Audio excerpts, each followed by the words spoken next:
Lakwatserong motorista. So yun na mga Kubs, nandito tayo sa may Tagaytay na, malapit na. So pupunta tayo dun sa palisan ni Rosmar dito sa Tagaytay. Kakain na tayo, gutom na rin ako eh. Huwag na lang natin yung Armanson. Saan kaya dito yun?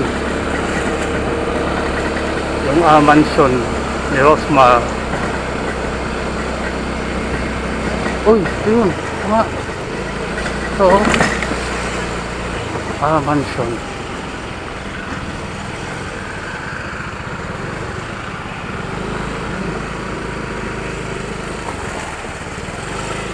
So, yan. Ito na. Saan, boss? Dun sa likod? Sa bukanan sa baba. Sa baba?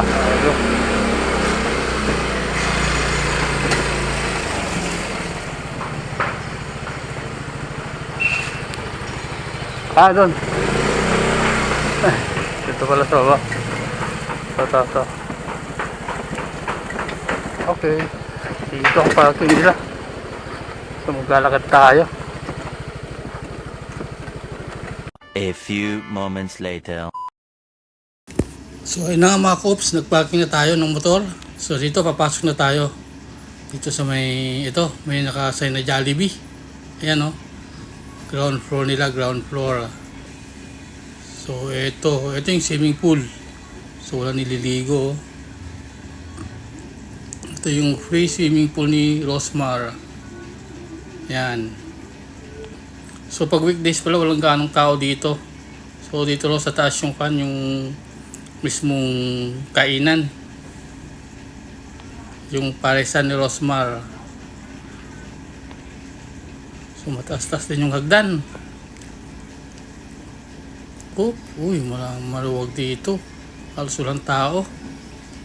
So order na kagad tayo. So yun. Paris na overload yung in-order natin. So only rice, only soup. Yun. Lechong kawali na may chicharong bulaklak.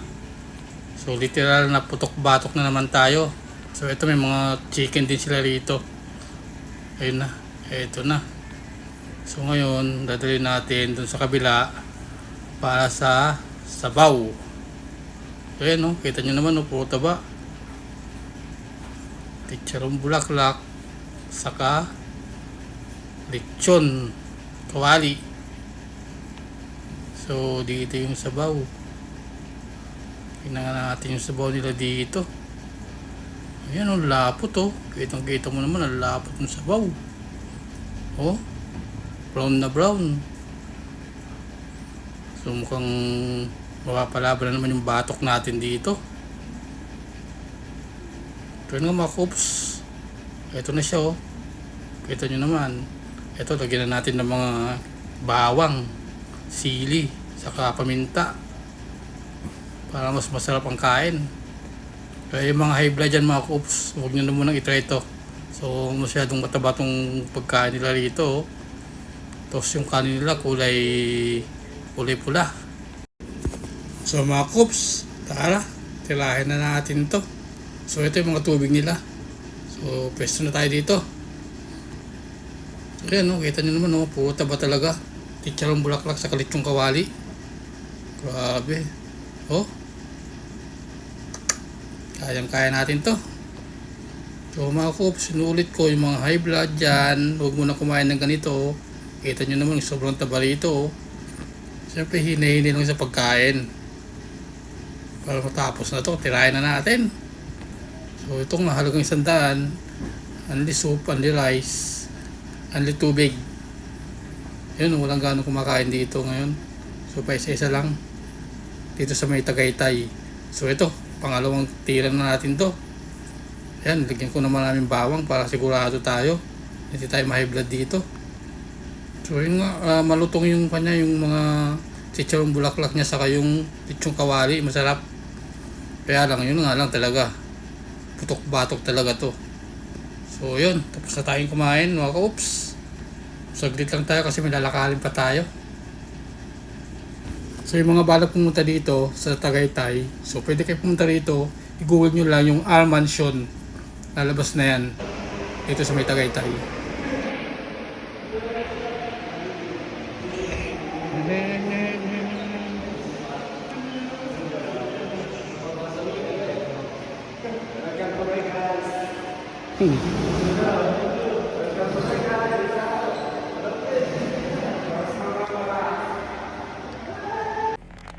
La Cuatserong Motorista.